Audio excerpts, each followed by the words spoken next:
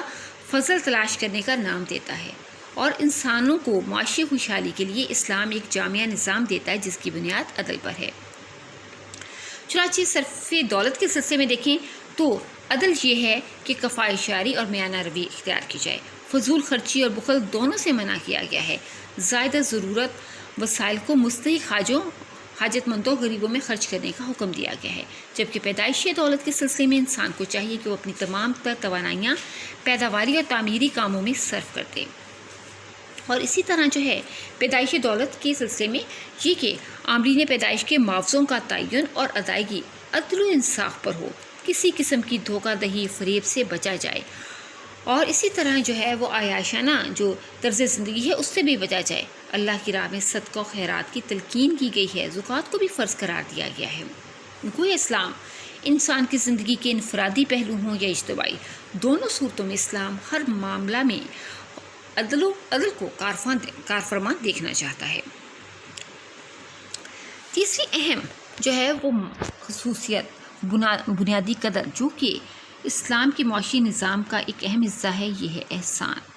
احسان عدل سے بھی بڑھ کر ایک چیز ہے، کیونکہ احسان کے لفظی معنی ہے حسن اور خوبصورتی، یعنی کہ دوسروں کے ساتھ نیکی و بھلائی کرنا، اچھا کام کرنا، یا کام کو کچھ اس طریقے سے سر انجام دینا کہ وہ بہترین ہو. اور اس سے مراد یہ بھی ہے کہ دوسروں کے ساتھ حسن سلوک سے پیش آنا. تو گویا کہ جس شخص کو یہ پسند ہو کہ اللہ تعالیٰ اسے قیامت کی تکلیف سے نجات دے تو اسے چاہیے کہ وہ تنگدست کو مہلت دے، مقروض کو معاف کر دے، گویا لوگوں کے لیے جو ہے وہ آسانی پیدا کرے. احسان کا تقاضا یہ ہے کہ تنگدست اور محتاج انسانوں کی مالی مدد کی جائے، غربت کے خاتمے اور معاشی مشکلات میں کمی کے لیے کوشش کی جائے، کیونکہ احسان کا درجہ عدل سے آگے بڑھ کر ہے. عدل میں جس چیز کا جو مقام ہے وہ اس کو دیا جائے، لیکن احسان کیا ہے کہ ہر فرد کے ساتھ جو ہے وہ بھلائی کی جائے، یعنی اس کو اس کے مقام سے زیادہ جو ہے وہ دیا جائے. کوئی معاشی زندگی میں احسان کا تقاضا یہ ہے کہ انسان عیش و عشرت سے بچتے ہوئے اعتدال کے دائرے میں رہتے ہوئے ضروریات زندگی کو حاصل کرے اور استعمال کرے. اپنی ذاتی ضروریات کی تسکین کے ساتھ ساتھ باقی مخلوق خدا کو اس میں شریک کیا جائے، اور اس کے ساتھ ساتھ اپنے خاندان کی تمام تر ضروریات کو پورا کرنے کے ساتھ ساتھ اپنے رشتہ داروں کو، دوستوں، ہمسایوں، یتیموں، بیواؤں کو بھی اپنے مال میں شریک کیا جائے. اس طرح ایک دوسرے کے ساتھ تعلقات مضبوط ہوتے ہیں، اور اس کو مضبوط بنانے کے لیے تحفہ دینے کی بھی ترغیب پیارے نبی نے فرمائی ہے. گویا اور اگر ہم اس کو یہ دیکھیں کہ احسان معاشی زندگی کے 4 بڑے پہلو یعنی صرف دولت، تقسیم دولت، تبادلہ دولت اور پیدائشی دولت میں کس طرح کار فرما ہوتا ہے، تو ہم دیکھتے ہیں کہ عملے پیدائش میں عاملین پیدائش خصوصاً مزدوروں اور ملازموں کے معاوضے کی ادائیگی میں عدل سے بڑھ کر احسان کا معاملہ کیا جائے. آجر منافع کمانے کے ساتھ ساتھ معاشرتی بہبود کے کاموں میں بڑھ چڑھ کر حصہ لیں، بے روزگاری،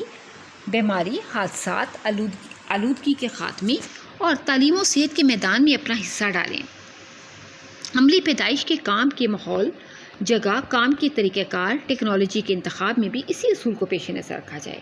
اور پھر مختلف آفات مثلاً زلزلہ، سیلاب جیسی کیفیات میں نفع و نقصان سوچے بغیر اثار و قربانی کی شاندار مثالیں قائم کی جائیں اور اس کا مظاہرہ کیا جائے. پھر اشیا و خدمات کے تبادلے کے میدان میں ناپ اور تول میں فیاضی کا مظاہرہ کرتے ہوئے گاہک کو فائدہ پہنچایا جائے. گویا ہر معاملے میں احسان کا رویہ اختیار کیا جائے، عدل سے بڑھ کر، یعنی جتنا جو ہے وہ کسی کو دیا جاتا ہے اس سے بڑھ کر اس کو فائدہ پہنچایا جائے. نبی اکرم صلی اللہ علیہ وسلم نے خرید و فروخت کے معاملے کے دوران نرم خوئی کرنے والے کے لیے دعا فرمائی اور فرمایا، جب وزن کرو تو جھکتا ہوا پیمانہ دو، اور مقروض کے لیے اگر ممکن ہو تو قرض کی واپسی کے موقع میں کچھ زائد رقم قرض خواہ کو ادا کرے. اور لیکن معاملہ یہ ہے کہ یہ کہیں سود کا معاملہ نہ ہو، بلکہ بھائی چارے کے طور پر ایسا کرے، اپنے بھائی کو کمپنسیٹ کرنے کے لیے ایسا کرے، سود کے طور پر ایسا نہ ہو. اسلامی ریاست کو اپنے شہریوں سے عدل و انصاف سے بڑھ کر احسان کا رویہ اپنانا چاہیے. عفو و درگزر کا معاملہ کیا جائے اور زکوٰۃ کی وصولی میں بھی نرمی کا مظاہرہ کیا جائے.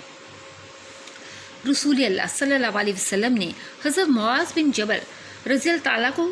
جب گورنر مقرر فرمایا تو یمن روانگی کے موقع پر ہدایت دیتے ہوئے فرمایا کہ زکوٰۃ کی وصولی کے موقع پر لوگوں کے اچھے مال کو چھانٹ کر نہ لینا،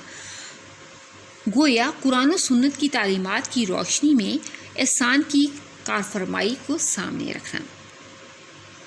اسلام کی تیسری جو ایک بڑی خصوصیت ہے یہ ہے ارتکاز دولت اور بیجا خرچ کا خاتمہ۔ یہ در حقیقت میں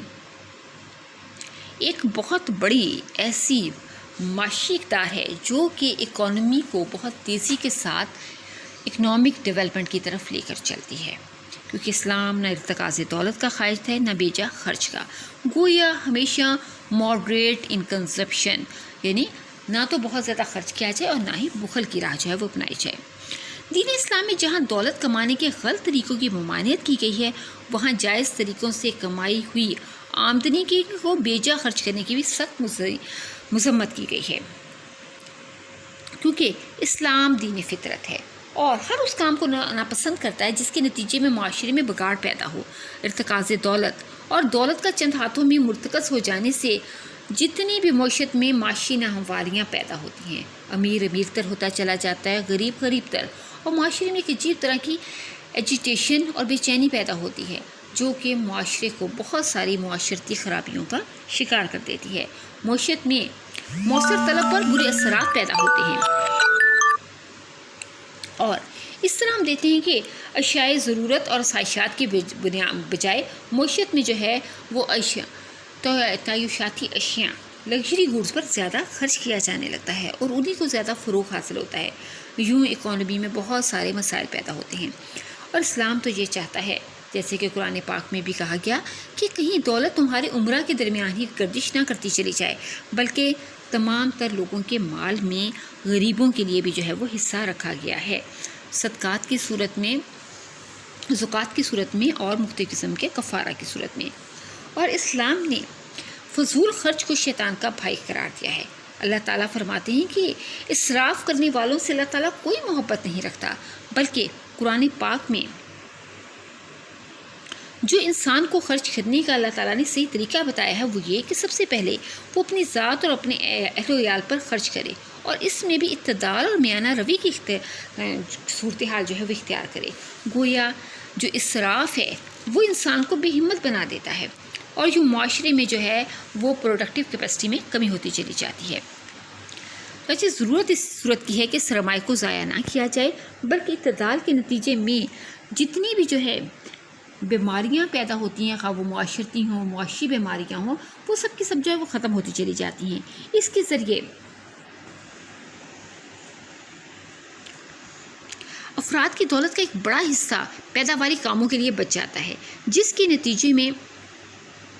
صحیح استعمال کیا جاتا ہے اور عوام کی حقیقی ضرورتوں کی تسکین کرنے والی اشیاء کو پیدا کیا جاتا ہے۔ معیشت استحکام حاصل کرتی ہے اور خود انحصاری کی منزل کی طرف پیش قدمی ہوتی ہے۔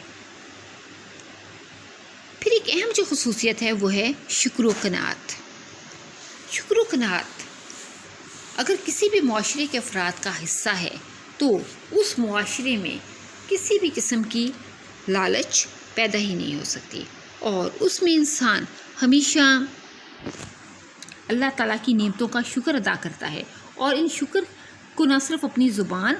بلکہ اپنے عمل کے ذریعے بھی ادا کرتا ہے، کیونکہ اسلامی تعلیمات کے مطابق ایک مومن سے دین اسلام یہ تقاضا کرتا ہے کہ وہ اللہ کی ذات پر مکمل طور پر توکل کرے، معاشی حاجات پوری کرنے کے لیے دنیاوی اسباب کو حلال اور جائز ذرائع کے ذریعے جو ہے وہ پورا کرے اور پھر اس کے نتیجے میں اللہ تعالیٰ اس کو جو بھی روزی عطا کرے اس کو خوشی خوشی قبول کرے۔ اس طرح اگر کوئی شخص معاشی لحاظ سے تنگ دستی کا شکار ہو تو وہ کسی بھی قسم کا ناجائز ذریعہ آمدنی اختیار نہ کرے کہ جس سے اس کی آمدنی میں اضافہ ہو، بلکہ وہ صرف اور صرف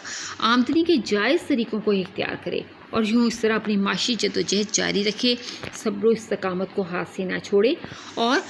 نہ شکری کے جذبات کو اپنے اندر پیدا ہونے نہ دے، بلکہ اللہ تعالیٰ نے اس کو معاشی لحاظ سے جتنا بھی نوازا ہے وہ اس کا ہمیشہ شکر ادا کرے، کیونکہ جیسے قرآن پاک میں بھی کہا گیا کہ جو لوگ شکر ادا کرتے ہیں اللہ تعالیٰ ان کو مزید نوازتا ہے۔ گویا اللہ تعالیٰ سے اس کی نعمتوں کے مزید حصول کے لیے ضروری ہے کہ انسان اللہ تعالیٰ نے اس کو جتنی بھی نعمتیں دی ہیں ان کا شکر ادا کرے، کیونکہ جب اللہ تعالیٰ انسان کو اپنی نعمتوں سے نوازتے ہیں اور اللہ تعالیٰ کا شکر واجب ہو جاتا ہے انسان پر، شکر کا یہ تقاضا ہے کہ انسان اللہ تعالیٰ کی نعمتوں کا اپنی زبان سے بھی اظہار کرے اور عمل کے ذریعے بھی۔ پھر اس کا ایک دوسرا تقاضا یہ بھی ہے کہ اللہ تعالیٰ نے انسان کو جو نعمتیں نوازی ہیں اس سے بھرپور فائدہ بھی اٹھائے۔ ایسا نہ ہو کہ ان کو دبا کر بیٹھ جائے، ارتکاز دولت کر لے۔ اور پھر اس کے علاوہ شکر کا ایک اور بہت اہم تقاضا یہ بھی ہے کہ انسان اللہ اور اس کے رسول کی اطاعت کرے، ان کی فرمان برداری اختیار کی جائے اور صرف جائز اور حلال چیزوں پر اپنے مال کو خرچ کیا جائے، اور جب خرچ بھی کرے تو اس میں بھی میانہ روی اختیار کرے، نہ تو فضول خرچی کرے اور نہ ہی جو ہے وہ بخل کرے۔ گویا اسلام اپنے ماننے والوں سے تقاضا کرتا ہے کہ وہ ہر حال میں اللہ کا شکر ادا کریں اور قناعت اختیار کریں، کیونکہ قناعت ایک ایسی دولت ہے جو انسانی زندگی میں سکون پیدا کرتی ہے اور انسان کو بے سکونی اور پریشانی سے بچاتی ہے۔ جی طالبات، یہ جو ہیں یہ اہم معاشی اقدار ہیں، یہ اخلاقی اقدار ہیں جو اسلام کے معاشی نظام میں موجود ہیں، اور جیسے کہ کسی مضبوط عمارت کے لیے ضروری ہے کہ اس کی بنیاد مضبوط ہو، تو جتنی یہ اخلاقی اقدار مضبوط ہوں گی، اسلام کا معاشی نظام، کسی بھی ملک کے اندر معاشی نظام اتنا ہی زیادہ جو ہے وہ مضبوط ہوگا۔